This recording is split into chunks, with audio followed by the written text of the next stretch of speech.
A few seconds, a lifetime. Some chapters in the book of life begin quietly. Others arrive without warning. Mine changed in a matter of seconds in 1976, when I was 11 years old. I was running across the road when a car struck me and crushed my right leg. The driver later reportedly told authorities that, in that instant, he believed he had a choice. Take the ditch or hit me. He chose not to take the ditch. Maybe everything happened too fast for him to fully understand what he was doing. Maybe panic took over. I cannot know exactly what went through his mind in those few seconds, but I know what came afterward.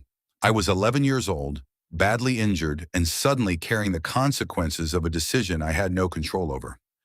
At that age, you do not think about what an injury will mean 40 or 50 years later.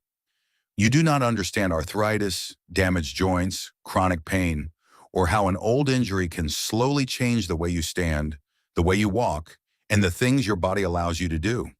You certainly do not understand insurance claims, compensation, legal rights, or whether someone should be held responsible for what was taken from you. You are simply a child trying to survive what happened. The casts eventually came off, the wounds healed as much as they could, life moved forward, but the injury never completely stayed in 1976. The body has its own memory. That damaged leg followed me into adulthood. I adapted to it. I walked on it, worked on it, and learned to live around what had happened. But carrying on does not mean there was no cost. There was, and there still is. As the years passed, the injury aged along with me.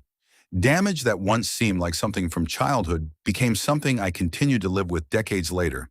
And despite the seriousness of what happened, I never truly recovered damages for what that injury would eventually cost me. No amount of money could have given an 11-year-old boy back the leg he had before that day. But accountability might at least have recognized the weight of what was lost. Instead, life turned the page. Maybe that is one of the hardest truths about the book on the shelf. Not every chapter is fair. Not every wrong gets corrected. Not every loss is repaid.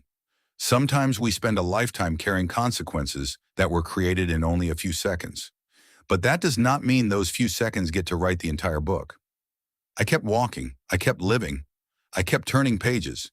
The injury became part of my story, but it never became the whole story. And perhaps that is what matters most.